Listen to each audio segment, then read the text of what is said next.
Bienvenue, Sarah Chilaoui, Merci Rachid. directrice des opérations Enectus Maroc. Bienvenue également à Nadir Merci. Hawari, qui est membre de l'équipe projet de Blue Binet. Vous nous direz d'ailleurs ce que c'est, que cette application et cette solution technologique.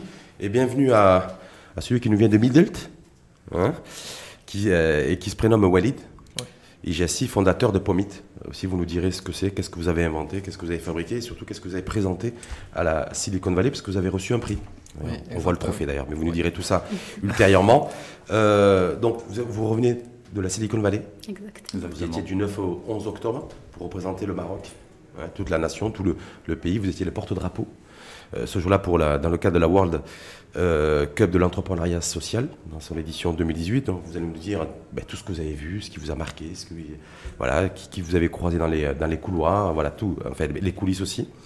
Et ce qui vous a aussi éventuellement impressionné. Et après aussi, je vous demanderai qu'est-ce qu'il faudrait qu'on fasse aussi, nous, du Maroc, parce qu'on est tous marocains là, pour faire en sorte que le Maroc soit ou devienne en tout cas une plateforme en capacité de développer des écosystèmes, parce que je pense que c'est ce qui s'est passé aussi au niveau de la Silicon Valley et dans d'autres aussi espaces à travers le monde. Je crois que ça se fait en Israël, en Inde également, où il y a des Silicon Valley bis qui ont été mises en place pour faire émerger des marques technologiques, des entreprises technologiques qui ont pignon sur rue. Est-ce qu'il faut plus d'ingénieurs? Qu'est-ce qu'il faut mettre en place pour qu'il y ait plus de créativité et d'espace créatif pour le libre à l'innovation? Donc vous nous direz tout ça. Mais je voudrais peut-être commencer avec vous, Rachid Laoui, Silicon Valley. Alors, c'est magique.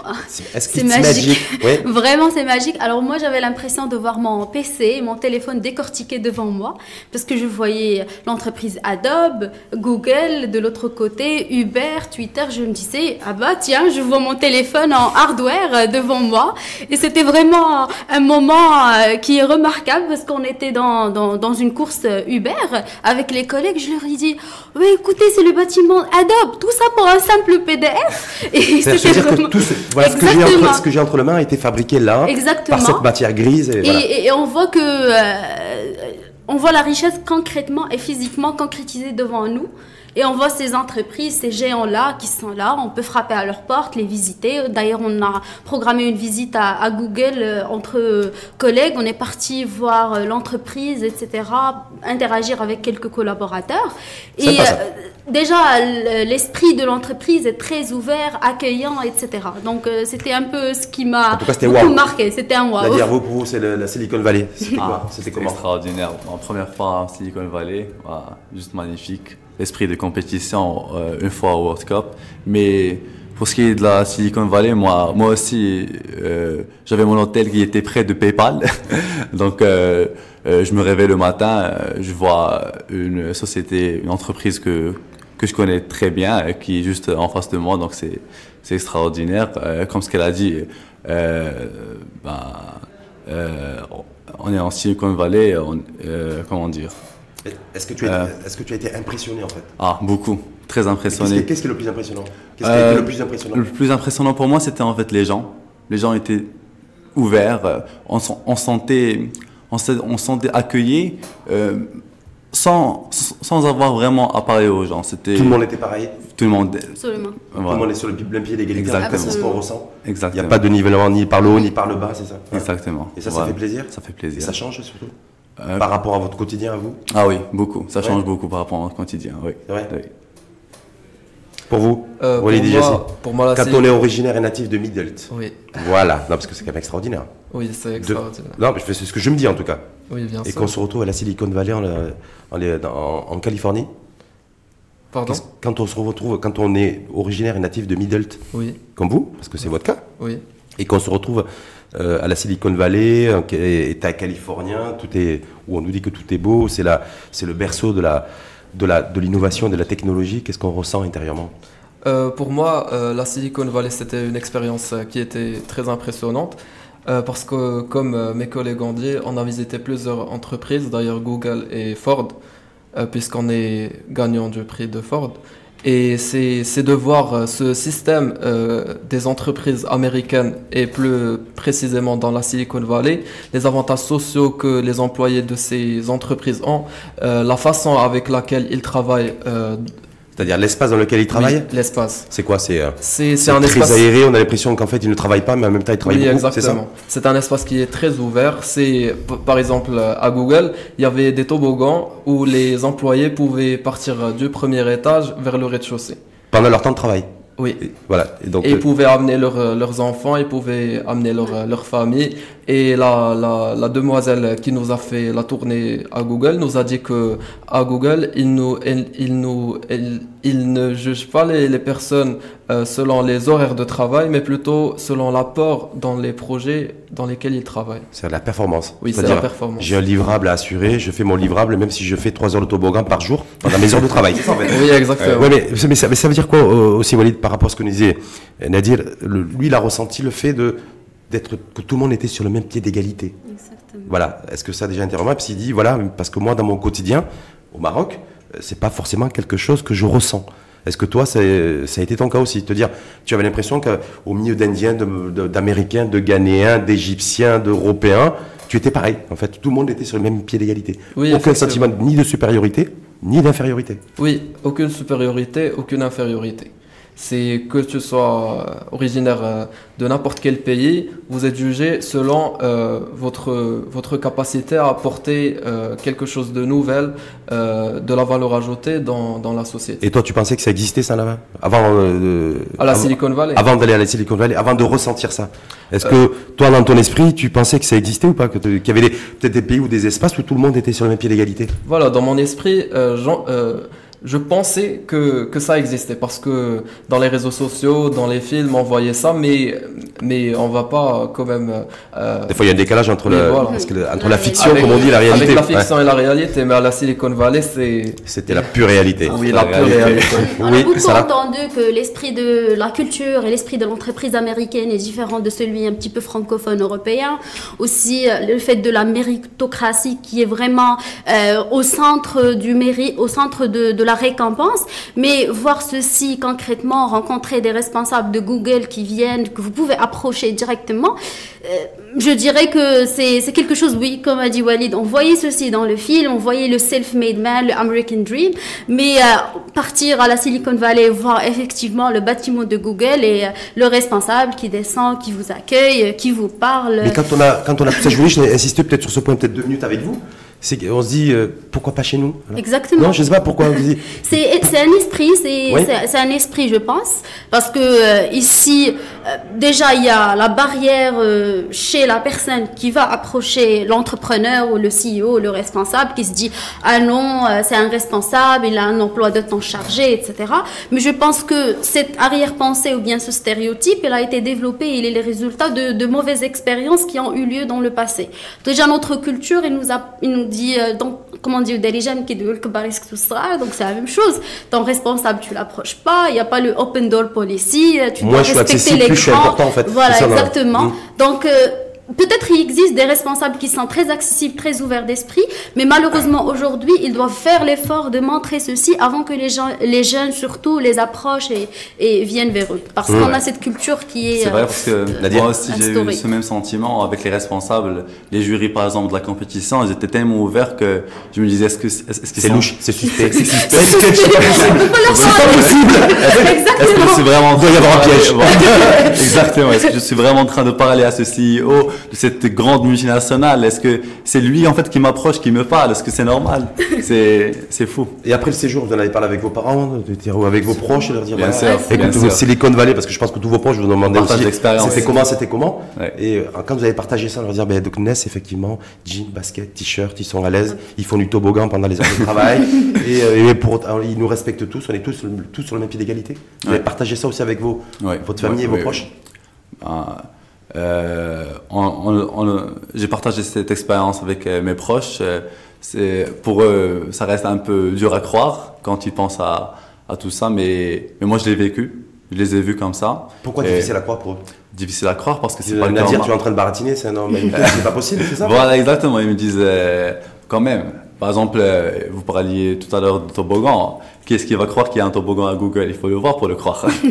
Et d'être payé tout en faisant du toboggan, ne serait-ce que quelques minutes ou quelques heures, c'est ça? Je suis sûr qu'ils font pas que du toboggan, mais... Avec indicateur de performance, c'est ce que nous disait Walid. Oui, parce oui. qu'ils ont des livrables et donc, Voilà. peu importe s'ils veulent passer leur temps à faire du toboggan, à un moment donné, ils doivent Exactement. travailler puis respecter Exactement. Voilà. l'indicateur de performance. Walid, par rapport à ça, Oui, par rapport à ça, je veux ajouter que... moi, quand vous êtes rentré à Middelt, Oui, voilà, je vais pas vous lâcher avec Middelt. d'accord. Vous êtes rentré, vous avez parlé avec vos parents, avec frères et sœurs, famille, amis, copains, potes, voilà. Moi, je suis allé aux États-Unis, j'étais à la Silicon Valley, j'ai rencontré des gens, les patrons des top management de Google, Facebook ou autres, Uber ou autres, et bien ils étaient en jean, basket. Ils me parlaient normalement, ils me regardaient dans les yeux, ils étaient accessibles, je pouvais leur parler, voilà. Comment ils ont reçu ça? Ils étaient impressionnés, ils vous ont cru, pas cru? Ils m'ont cru. Ah, Mais ils étaient- Walid, il ment pas. Walid, c'est pas un menteur. mais ils étaient très impressionnés parce que à chaque fois que je trouve quelque chose d'impressionnant à Silicon Valley, je prends une photo. Ah, vous avez tout immortalisé sur oui. votre smartphone, d'accord. Tout Ah, bah oui. était immortalisé dans le smartphone, je leur montrais, je leur racontais, ils étaient très impressionnés par ça. Ils aimeraient bien que un jour Pomit soit aussi grande que ces entreprises à la Silicon Valley et que un jour le Maroc soit aussi... Ça fait plaisir d'entendre ça, Oui. non? De la part de ses proches, de sa famille ou de ses amis qui disent voilà, effectivement, tu nous dis que le patron de Google était en jean, Oui. complètement détendu, on y allait sur le même pied d'égalité, et en même temps, on aimerait que toi, ta société, que Pomit devienne aussi un géant du net. Oui. C'était sincère au moins. Oui, oui. Il C'était disait ça. ça. C'est... KDE, mais... Je pense que c'est important, ça fait plaisir. Sarah. Oui, moi aussi je prenais des photos. Moi, le truc qui m'a le plus, que j'ai photographié le plus, c'est les voitures Tesla. Donc c'est les voitures voitures hybrides. À futures, chaque fois je voyais Elles sont partout. zéro emission, je prenais une photo parce que mon rêve c'est mon mari et moi nous rêvons d'avoir une Tesla. Mais bon, aujourd'hui ce n'est pas possible financièrement et avec toutes les difficultés géographiques et tout. Mais à chaque fois je voyais une Tesla, je prenais une photo, une Tesla en train de se charger, une Tesla en parking et je les ai envoyées à toute la famille. Dernière question avant de venir sur la compétition, l'organisation, tout ce que vous avez vécu chacun d'entre vous. Est-ce que quand on est au sein de la Silicon Valley, on se dit en fait je peux y arriver, je peux réussir? Voilà. On se dit voilà, il y a un sentiment de puissance, voire d'hyperpuissance dans l'environnement dans lequel vous étiez, et on se dit voilà, en fait je peux tout faire.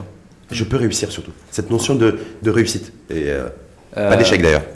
Ouais. Oui, totalement. En Silicon Valley, moi en fait, surtout une fois, comme ce que je vous ai dit, quand je ressens qu'il n'y avait pas en fait de barrière entre moi et les CEO des grandes entreprises, moi je me disais que vu que je peux leur parler et que je Donc, peux ça les veut dire que tu peux approcher, faire des ça veut choses. dire que je peux faire les choses. Voilà. Walid, Oui, effectivement. Quand on voit cet esprit...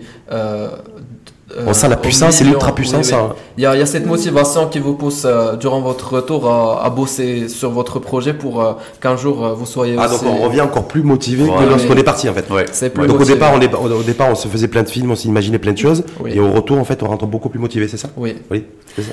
Et surtout, le point qui est le plus, je dirais, motivant quand on est sur place et on voit les infrastructures qui sont disponibles.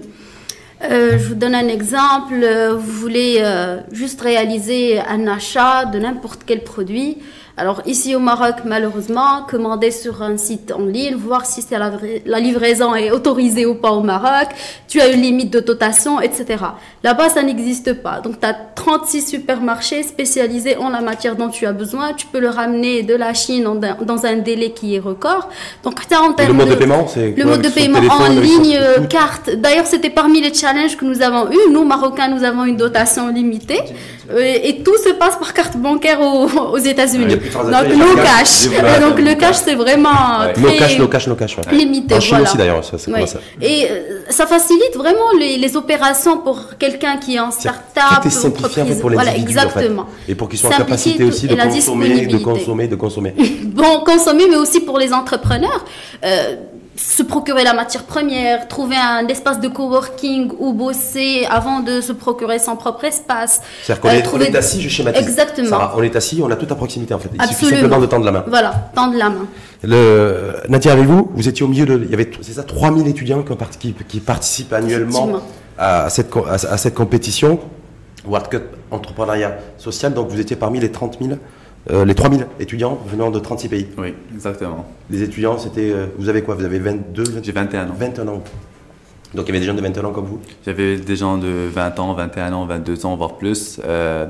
On était 36 pays à participer à la compétition internationale d'Enactus. Donc déjà, participer à, on va dire, la plus grande compétition estudiantine d'entrepreneuriat social, c'est quelque chose d'extraordinaire. Ce mélange en fait entre les pays, entre les cultures, cet esprit de compétition en fait quand on le vit, comme ce qu'a dit Walid, on ressent cette motivation en fait quand on se dit que tout est possible, que il faut qu'on se donne à fond parce qu'on peut y arriver. Est-ce que le jeune japonais de 21 ans, l'indien ou européen, il est différent de toi? Ah oui. Tu as senti une différence? Ah bah oui, il y a eu une différence, c'est sûr. Ah bon? Il était plus grand, plus petit? Non. De taille, de Pas physique? plus grand, pas plus grand. Non, c'était le mindset, c'est quoi? Oui, le mindset, c'est sûr. En fait, on n'était pas qu'avec n'importe quel, on n'était pas avec n'importe quel 3000 étudiants, on était avec 3000 étudiants qui étaient arrivés jusqu'à la compétition. Oui, parce qu'il y a eu des présélections. Voilà. Vous êtes passé, vous, par des filtres aussi. Hein? Nous-mêmes, voilà. Donc, c'était des personnes très motivées qui étaient en fait arrivées jusqu'à la compétition avec des idées en tête, avec des projets en fait innovants. Donc, juste ce partage en fait d'informations, de projets, en fait, je voudrais dire que cette motivation, en fait, ils me l'ont transmise. Leur motivation. Leur motivation. C'est-à-dire, Nadir, ils étaient plus motivés que toi? Est-ce que c'est ça? La plupart. Je dirais que la plupart Beaucoup étaient plus plus motivés motivés que moi. Pourquoi? Selon Pourquoi? toi? Parce que toi, tu es arrivé motivé. Je suis Tu es dans arrivé. une école d'ingénieur. Oui. Tu as la tête bien faite. Oui. Tu es bien fabriqué. On est bien d'accord. Oui. Donc pourquoi le japonais, l'indien ou le français ou l'allemand étaient plus motivés? Je crois je crois qu'ils croient plus en eux-mêmes et en leur projet. Et quand j'ai vu ça, moi aussi, j'ai voulu croire en mes projets aussi et en moi-même. Donc, c'est comme ce que j'ai dit, cette motivation en fait qui m'ont transmise. Ils ont un capital confiance qui Ouais. était beaucoup plus important que Ouais. le tien. Ouais. Walid, est-ce que c'était aussi le cas? Oui, pour pour vous? la motivation, je Ouais. dirais plutôt que une seule personne qui est motivée et qui fait partie du réseau Enacteur, elle n'est pas aussi motivée que quand elle est avec plusieurs Enacteurs dans la World Cup. Donc c'est ce regroupement de plusieurs Enacteurs venant de plusieurs pays qui viennent partager la même passion qui vous projette cette motivation. Même question, Walid. Tu as quel âge? J'ai 21 ans. Tu as 21 ans aussi. Oui. Est-ce que les jeunes, dans les 3000 étudiants qui étaient en compétition comme vous, il y avait des Canadiens, il y avait des Chinois, il y avait des Indiens, il y avait des Ghanéens, il y avait des Européens. Est-ce que tu as senti une différence par rapport à ce que nous disait Nadir tout à l'heure, vis-à-vis du jeune Canadien ou Japonais avec qui tu as en commun le même âge? Une différence, il y a plusieurs différences avec plusieurs individus. C'est-à-dire que ces Enacteurs-là, personnellement, j'ai pas demandé à savoir leur âge. Il y avait des personnes que j'ai rencontrées qui sont moins jeunes que moi et qui ont plus de motivation. Mais Donc ce que nous disait Nadir. oui, mais il y a aussi ça. des personnes qui sont plus âgées et qui ont moins de motivation. Là, je ne définis pas la motivation étant un Enacteur. Il y a des personnes qui font partie d'un réseau Enactus dans un certain pays. Ils ont passé plusieurs années dans leur équipe. Il y a par exemple Nadir, c'est ta deuxième année à Enactus. À Enactus, oui, c'est ma deuxième année. C'est sa deuxième année. Il y a des personnes qui sont plus jeunes que lui et qui ont passé 3 jusqu'à 4 ans dans Enactus. Mais pour cette différence, bon, la différence c'est entre plusieurs Enacteurs et vous, et non pas un Enacteur et un Enacteur. Sarah, par rapport à ce que nous disait Nadir, qu'il a senti qu'il y avait des jeunes de son âge qui étaient aussi en compétition, des étudiants, mais qui avaient beaucoup plus confiance en eux et peut-être déjà en la personne, avant même le projet innovant, que lui. Je vais peut-être partager mon point de vue, vu que nous, ici au Maroc, à Enactus, on est l'organisation qui accompagne ces étudiants. Et donc, quand on part, on essaie d'interagir avec les étudiants, mais toujours avec un regard externe, c'est-à-dire en voyant quels sont leurs besoins en termes d'accompagnement, de formation, et on compare par rapport au Maroc.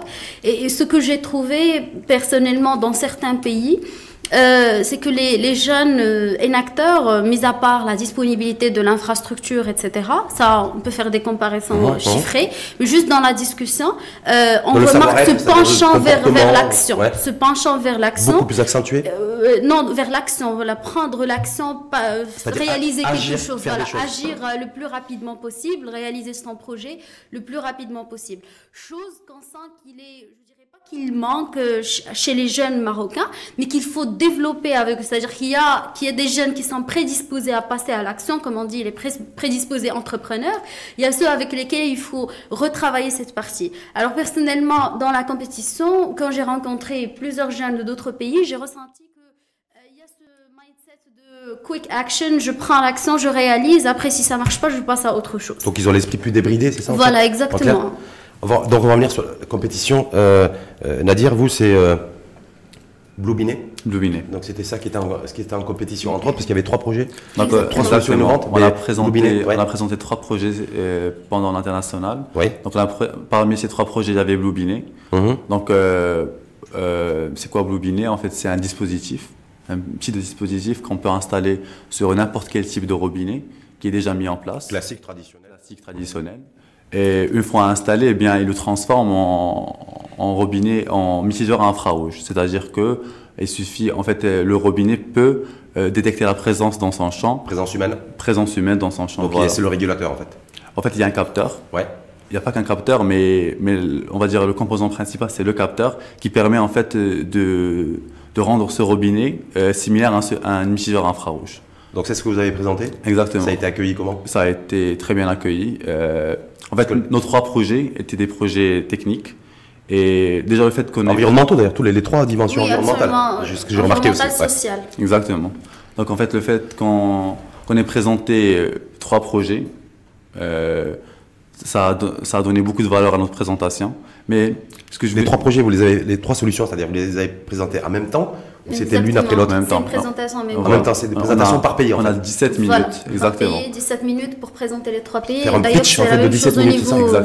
Exactement. Donc en fait, on fait ressentir au jury le besoin qu'il y a, puis on leur montre la solution qu'on a trouvée pour faire face à ce besoin. Et faire face à ce besoin et répondre à un besoin local, c'est-à-dire chez nous au Maroc. Chez nous au Maroc. Une solution qu'on propose aussi qui peut être applicable, en tout cas modélisable. On commence au Maroc, exactement. Et après, on pense à élargir. D'ailleurs, l'un des projets qui sont présentés est implémenté au Maroc et en Mauritanie. C'est le projet qui donne accès à l'énergie électrique et à l'éclairage. Donc ça c'est parce que je rappelle à dire, vous êtes à l'EMI. À l'école d'ingénieurs en 2e année. En 2e année, exactement. Est-ce que c'est une solution aussi que vous avez mise en place, pensée, une idée d'abord? Parce que d'abord il faut avoir l'idée, je pense. 2, il faut la développer, il faut la matérialiser. Voilà. Exactement. Voilà, ça s'est fait au niveau de l'EMI, ça s'est fait avec Enactus. Comment pour arriver, parce que comment ça se passe en général? Au jury, c'était la finalité, mais bien sûr. Comment ça se passe en général, c'est qu'il y a en fait des visites de prospection. Donc ça commence généralement comme ça. Donc des visites de prospection pour le projet DIF, c'était à Khnefra, pour Stepergis, c'était à Guilmous, voilà exactement. Donc comment ça se passe, c'est qu'on va sur place, on parle aux gens, on voit comment les gens vivent et on repère en fait le besoin qu'ils ont. Et après, on fait fonctionner ces ménages. Après, une fois de retour à l'EMI, il y a des workshops. Donc pendant ces workshops. Donc l'EMI a été quelque part un élément essentiel. Bien sûr. Dans la mise en place de cette technologie que vous avez présentée à la Silicon Valley. Exactement. Donc pendant ces workshops-là, on développe nos projets peu à peu.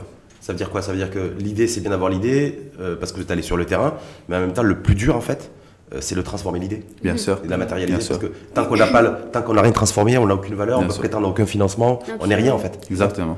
Et juste un mot avant d'aller du côté de Midelt, vous, c'est l'accueil du jury. Qu'est-ce que vous avez ressenti quand vous étiez sur scène, il y avait un jury, il y avait du monde, il y avait, je pense, un jury composé aussi de représentants, en tout cas de grands patrons de grandes firmes technologiques. Il y avait, 90, voilà, comme ce qu'elle a dit, elle avait... On l'a impressionné. Vous n'êtes pas timide, vous? Un peu. Depuis tout à l'heure, je peux remarquer que vous étiez timide, en tout cas. Ouais. Il y avait environ 90 jurys par présentation, donc qui différaient à chaque fois. Des jurys de très haut calibre, des des chefs de grandes entreprises et multinationales. Technologique. Voilà, technologiques. Donc, juste le fait, en fait, d'avoir leur feedback sur nos présentations, sur nos projets plutôt. Déjà, c'est énorme. Déjà, c'est énorme, Ouais. voilà. Walid, côté des Midel, compromis. Walid. Walid, c'est Pomit. Donc oui. vous avez été primé. La caméra, elle est là. La caméra, comme ça, vous pouvez montrer votre, voilà, le prix que vous avez reçu en marge de l'événement et de la compétition mondiale estudiantine de l'entrepreneuriat social. Oui. Donc vous avez été primé parce que vous avez inventé, vous êtes le créateur de Pomit. Oui. Pomit, je récupère de la pomme abîmée, détériorée, que je transforme en produit agroalimentaire et produits cosmétiques. Oui. Est-ce que j'ai bien retenu ma leçon? Oui, c'est bien. Merci beaucoup, voilà. Déjà, Walid. Mais Allez, oui. plus généralement, c'est une entreprise qui fait l'implémentation de chaînes de valeur pour la production et la commercialisation de pommes détériorées qu'on s'approvisionne auprès des petits pommiculteurs de la région. Et ces produits-là, qui sont fabriqués à base des pommes détériorées, sont faits par des femmes qui n'avaient pas accès à l'emploi dans la région rurale. Dans les régions rurales, Oui. Y compris de par chez vous, dans votre région d'origine. C'est notre première région d'implémentation. Ça veut dire quoi, Walid? C'est qu'on va revenir aussi sur le jury, le même questionnement que pour Nadir. Est-ce que vous êtes inspiré de l'histoire un petit peu peut-être historique, les dimensions ancestrales aussi, de ces femmes rurales? Voilà, ce que j'ai creusé, je suis tombé un peu là-dessus hier soir. Oui. Voilà, je me dis, il y a une dimension, voilà, il y a aussi une dimension historique des territoires et d'un certain savoir-faire ancestral que vous avez essayé de moderniser et que vous avez fabriqué et construit autour d'une solution innovante, c'est ça? Oui, effectivement. On s'inspire des recettes ancestrales de nos bénéficiaires pour les réinventer, pour créer quelque chose qui est demandé aujourd'hui dans le marché afin de durabiliser cette chaîne de valeur. Donc avant, on récupérait de la pomme de terre, c'était des dames, des mamans, des femmes qui récupéraient, femmes rurales qui récupéraient de la pomme de terre abîmée. C'est les pommiculteurs. Pommiculteurs. Oui. Et vous avez, en fait, votre solution On a créé technologique. un écosystème entre les pommiculteurs et les femmes qui n'avaient pas accès à l'emploi pour que les pommiculteurs soient des fournisseurs de pommes détériorées et les femmes transforment ces pommes détériorées suivant un processus qui est bien déterminé pour produire des produits agroalimentaires et cosmétiques qui sont Ensuite commercialisés. Oui, bien, oui. Ouais. Donc il y a à la fois en fait de l'histoire, il y a à la fois de la technologie et à la fois de l'humain et du social. C'est ça votre technologie. Et surtout du management. C'est pour ça que c'est ça qui est à l'origine du fait que vous avez eu ce prix de 25 000 $. Oui, exactement. 250 000 dirhams. Oui. Pas 250 000. Ah, environ.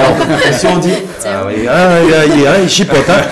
Si on dit 1 dollar 10 dirhams environ, même si c'est un peu légèrement en dessous avec ce solide de variabilité, vous avez reçu un prix. Le prix d'ailleurs Ford Mobility Challenge, d'accord, doté de 25 000 $. Oui, exactement. On reste en dollars là, le billet vert. On reste en dollars. En dollars. Et d'ailleurs, c'est pour. Vous êtes parti avec le gros chèque. Pardon? Vous êtes parti avec un gros chèque. Oui, la première place. La première place. Oui. Donc c'est un sentiment de fierté. Oui.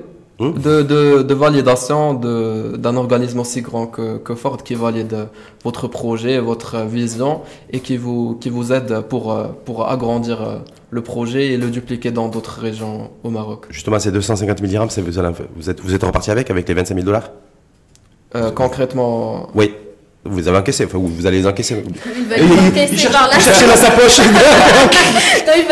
Il va les encaisser. Voilà. C'est nous qui assurons l'intermédiaire. Voilà, vous allez en faire quoi? C'est pour aménager l'atelier de production à Midels et pour dupliquer la chaîne de valeur à Imilchil et Moselle. D'accord, donc c'est déjà ficelé votre business plan. Oui. C'est pas pour acheter une voiture ou un appartement. Non. Non, une voiture ou un appartement, ça n'aura pas de résultat concret par la suite. C'est une dépense personnelle. Et d'ailleurs, les subventions que les entreprises donnent au projet, c'est pour le projet. C'est pas une subvention qui est donnée à titre personnel.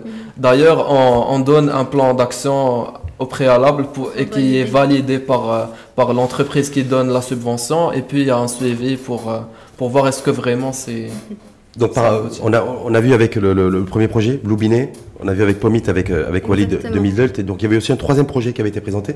En fait, ils ont présenté effectivement trois projets. Il y avait le projet DIF, STPRJ et Blue Binet. DIF 2, ouais. Donc DIF, il est axé sur la problématique de chauffage écologique dans les régions montagneuses. Ouais. Donc dans ce projet aussi, ils ont fait des sorties terrain dans les régions rurales au Maroc pour comprendre quelles sont les dimensions de cette problématique.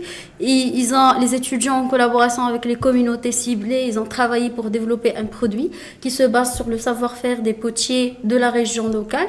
Ils ont développé un produit à base d'argile qui utilise des bougies ou du charbon écologique pour générer des produits 100% naturels exactement. Pour pouvoir se chauffer. En fait. Se chauffer. Y compris surtout en période d'hiver dans ces contrées retirées. Je pense qu'ils ont impacté plus que 1600 personnes ou 16 000 personnes, je suis désolée, je me trompe entre les zéros, mais je pense 16 000 personnes via l'ensemble des 3 projets de l'équipe. D'accord, qui ont été présentés. Bon, ma question, c'est pas la question qui fâche, c'est pas la seconde ou la minute de la question qui fâche, mais pourquoi on n'est pas arrivé premier le Maroc?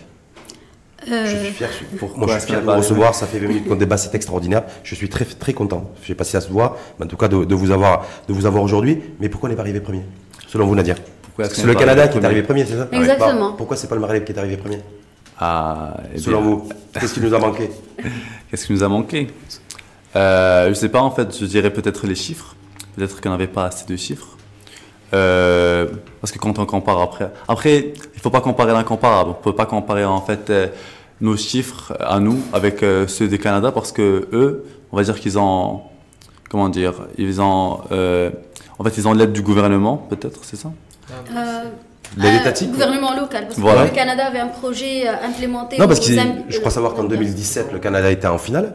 Et deuxième, mais là ils sont arrivés. Oui, pas la même équipe. Mais là ils sont arrivés en finale. Donc je me dis moi, nous on a été plusieurs fois demi-finalistes, voilà. Finaliste aussi, vice-champion aussi. En 2014, c'est ça? On a rempli toutes les places, sauf la première. Donc qu'est-ce qui nous manque pour la prochaine année? Ce sera la première. Ouais.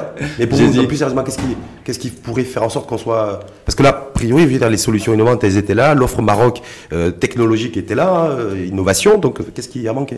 Je pense que, comme ce que j'ai dit, il va falloir qu'on ait plus de chiffres, qu'on vende plus nos produits, qu'on les commercialise plus, pour que, en fait, on arrive à élargir en fait. Taille critique, en fait, monter un peu en charge.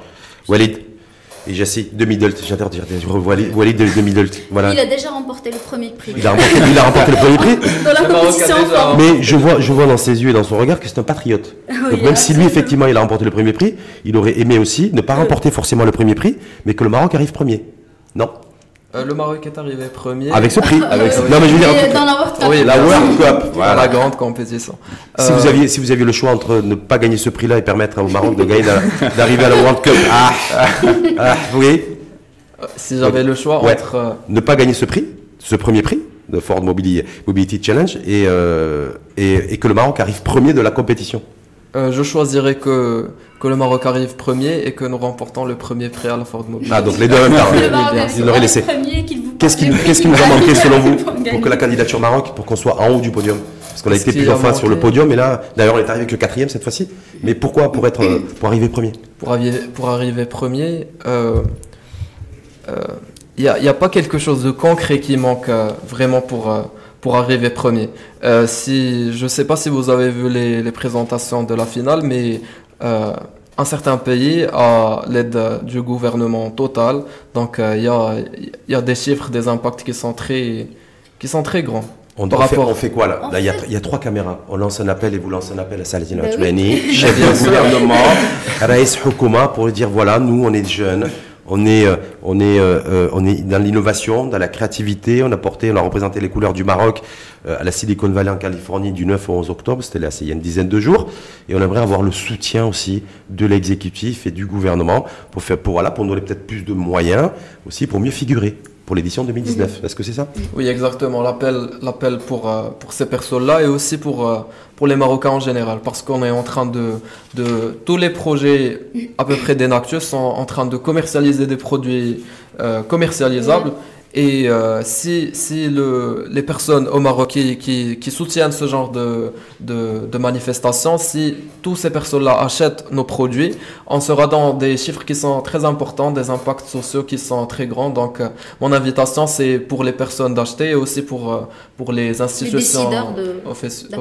En tout cas, aussi de l'étape de faire la promotion aussi de ces produits, de faire la promotion de l'entrepreneuriat. Parce que très souvent, en fait, on fait la promotion de l'entrepreneuriat ou de l'entrepreneuriat social, mais on ne fait pas forcément la promotion de ce qu'ils produisent et de ce qu'il propose en lui-même. Donc il faut aussi que ça se fasse à 2 niveaux. En fait, si je peux juste ouvrir une parenthèse sur qu'est-ce qu'on fait concrètement à Enactus. pour déjà donner une idée au public sur ce qu'on fait et comme ça ils pourront récupérer public ou bien décideurs où est-ce ils peuvent apporter de l'aide. En fait, nous on est une association créée au Maroc depuis 2003. À but non lucratif. À but non lucratif. Nous offrons notre accompagnement au soutien aux étudiants et aux jeunes en général, particulièrement aux étudiants dans les établissements supérieurs, gratuitement bien sûr, et on est affilié à une organisation internationale qui est Enactus. Alors ce qu'on fait, l'essence de notre travail, c'est d'appuyer les étudiants pour que eux ils développent leurs compétences via des projets d'entrepreneuriat social. Donc déjà l'étudiant, il se développe. Et en même temps, il développe un projet d'entrepreneuriat social qui crée de la valeur ajoutée. Quand je dis valeur ajoutée pour le Maroc, la priorité aujourd'hui, c'est la création d'emplois. Les chiffres sont très alarmants. Et donc, nous aussi, en tant qu'Enactus au Maroc, c'est vraiment l'impact le plus important sur lequel nous incitons nos étudiants à travailler. C'est que chaque projet que vous développez, il faut qu'il crée au moins 2 ou 3 emplois. D'accord, c'est la règle en fait. Absolument. La règle établie. Donc nous avons notre définition d'un emploi créé par un projet Enactus, vu que ce sont des projets qui dépendent de l'année universitaire, etc. Mais donc ces projets qui sont à impact sociétal et environnemental et qui créent de l'emploi, donc l'étudiant en développant ces projets, il se forme, il s'auto-forme dans le terrain et bien sûr il utilise les compétences et les acquis de l'école. Aujourd'hui, je dirais pourquoi le Maroc n'est pas premier, il est 4e. Le Maroc déjà est arrivé en finale parce qu'il a des projets, de très bonnes idées de projets et un minimum d'action sur le terrain et de réalisation. Pourquoi il n'est pas premier? Parce que chaque fois on a un souci, un défi au niveau du scaling ou bien ce qu'on appelle la duplication. Et c'est d'ailleurs le challenge des mêmes startups qui ne sont pas à vocation éventuellement sociale. Aujourd'hui, comme les deux jeunes l'ont mentionné, pour Nadir et Walid, pour dupliquer le projet, on a besoin d'acheteurs et on a besoin aussi d'une infrastructure qui nous facilite la législation, les autorisations, l'accès aux espaces, la bureaucratie, les plateformes où on peut vendre les produits. D'ailleurs, si quelqu'un souhaite soutenir les jeunes, nous avons sur notre site web enactus-morocco.org/enactusshop un catalogue de tous les produits. Vous pouvez les acheter, ils vont vendre, ils vont pouvoir réinvestir dans leur projet, agrandir l'impact, gagner plus que la World Cup, conquérir la Silicon Valley peut-être. Oui, mais je pense que c'est le but aussi, le but final. Mais, voilà. Et bien, effectivement, et en plus, sachant que c'est le win-win où tout le monde est gagnant. Pour vous, Nadir, vous êtes revenu depuis quelques jours à la Silicon Valley, donc vous êtes rentré chez vous. Oui. Voilà, vous avez repris le chemin de l'école, de l'EMI à Mohammedia, vous avez repris les cours. Oui. Vous avez pris aussi contact avec la réalité. Oui. Ça se passe comment dans la tête? Le retour. Là, en fait, je suis en train de rattraper la semaine de cours perdus. C'est très pragmatique.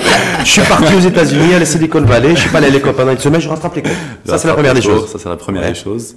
Bien sûr, il y a ce retour à la réalité, mais ce retour avec beaucoup de motivation. Et qu'on compte transmettre aux nouveaux premières années qui vient de nous rejoindre à l'école. Donc le mercredi... Première année d'ingénieur en fait. Voilà, première année d'ingénieur. Donc le mercredi et jeudi dernier, on a eu le recrutement des premières années à l'école dans le club Enactus EMI.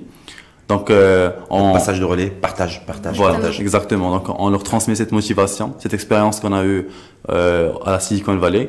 Et on compte y revenir, Inch'Allah, l'année prochaine parce que... Pour arriver premier. Pour arriver premier. Américain, c'est pas arrivé. Parce qu'après, Walid, vous êtes de la Silicon Valley, Middle. Voilà. Comment s'est passé l'atterrissage? L'atterrissage, bon, j'étais content de revenir. Parce que à la maison, chez soi, dans son pays. Ouais, qu'il n'a pas encore reçu, mais le virement arrive. Là. Ah ouais, il arrive. Il faut le rassurer que le virement arrive. Voilà. Donc, atterrissage Midelt. Oui, la reprise. Content de rentrer chez soi, au pays. Oui, content parce qu'il y aura la reprise du projet.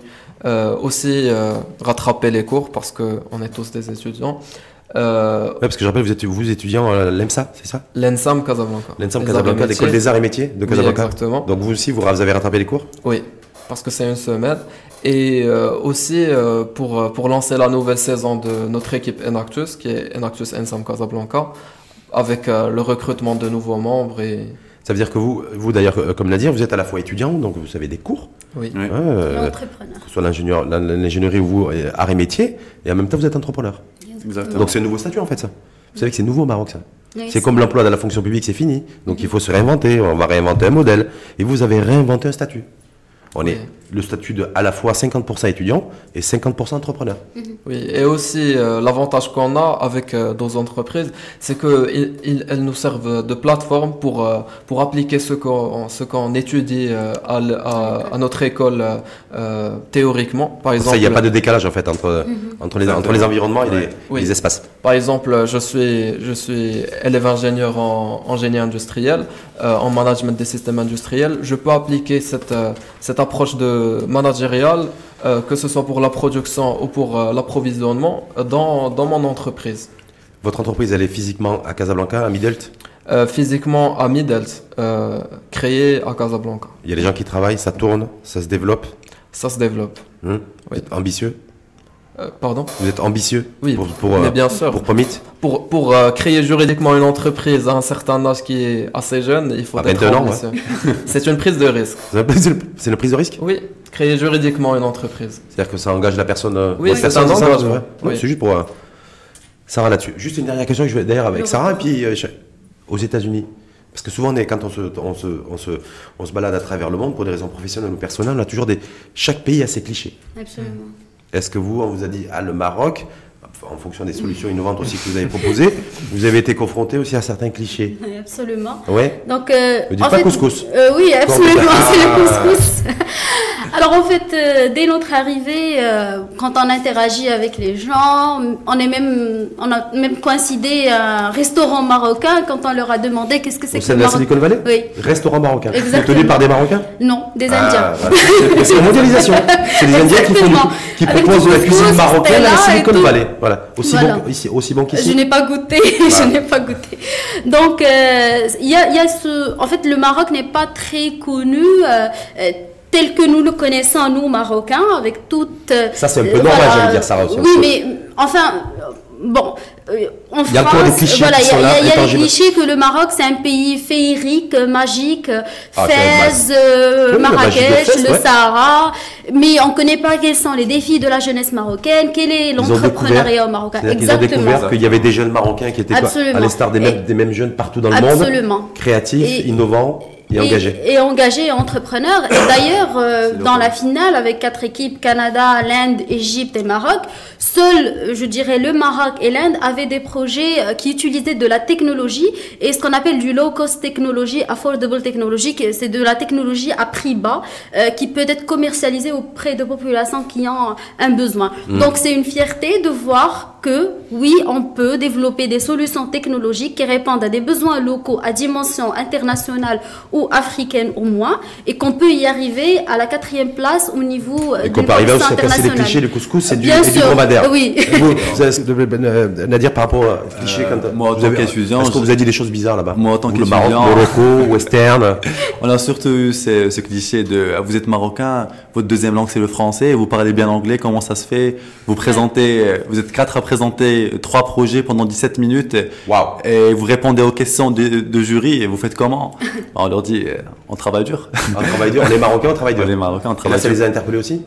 Pardon? Est-ce qu'ils avaient un autre cliché? Est-ce qu'ils avaient un autre préjugé aussi là-dessus? D'autres préjugés dessus? Sur nous, sur le pays? On peut l'avoir nous-mêmes sur d'autres pays dans le monde. Comme ce qu'a dit Sarah, juste le fait en fait qu'ils ne connaissent pas très bien notre pays et qu'ils ont cette perception magique sur le perception, Maroc. Voilà, exactement. Alors que en fait, c'est complètement autre chose. Walid, bon, si vous me dites qu'ils connaissaient Midelt, je vous crois pas. Je vous doute. Voilà, cliché Maroc, oui. Mais maintenant, ils la connaissent. Ils connaissent Midelt grâce à vous. Oui, et la pomme marocaine. Et la pomite. Les électeurs durant la World Cup étaient curieux pour savoir les challenges que Pomite a relevé. Oui, a relevé. Ou qu'elle vit pour l'instant. Donc, un des plus grands challenges que je leur ai dit, c'est l'inaccessibilité des flux physiques entre Casablanca et Rabat et entre Midelt durant l'hiver. Parce qu'il y a ce blocage de route durant la neige. Et les gens étaient choqués. Ils m'ont dit, est-ce que vous avez de la neige? Surtout les Canadiens, à mon avis, parce que les Canadiens, même, ils ont des mètres et des mètres de neige, ils arrivent quand même à circuler. Oui, mais ils étaient choqués parce qu'ils ne savaient pas que... Ça neige au Maroc. Ils croyaient... Est-ce que vous avez est-ce que vous avez vu Rasta Rocket, ce film-là? Vous savez qu'il y avait ce film-là qui a permis aussi à des gens de voir... De voir que... Voilà, de se familiariser aussi avec des pratiques de sport d'hiver. Exactement, les 4 saisons. Ils croyaient que c'était un neigé pas au désert. Maroc. Ils croyaient que c'était un désert avec des chameaux et que c'était un peu comme ce qu'on montre dans les films à Maroc. Est-ce que vous êtes énervé quand ils vous ont dit ça? Non, non. C'est pas comme ça, nous. Hein? Non, non. Non. Vous leur avez dit quoi? Je leur ai expliqué qu'est-ce qu'il y a au Maroc. Je leur ai montré des vidéos pour faire un peu la promotion de notre tourisme nation. Et de la pomme. Et du tourisme. Pommite, jamais toujours pommite à l'esprit et de la pomme. Pomme abîmée, recyclée. Oui. Hein, parce que même si elle est abîmée, elle est recyclée. Merci. Merci à vous. Merci à vous. Merci Sarah. Merci Nadir. Merci Walid. Et moi j'ai passé un super moment. Nous aussi, Également, merci Voilà, beaucoup. c'est le but et je vous souhaite bonne continuation Merci. à chacun d'entre vous dans vos projets respectifs. On vous suivra aussi. Hein. J'espère qu'on pourra se recroiser, faire aussi des bilans d'étape avec vous et voilà, et de se retrouver. Avec plaisir. Merci en tout cas à vous et belle journée.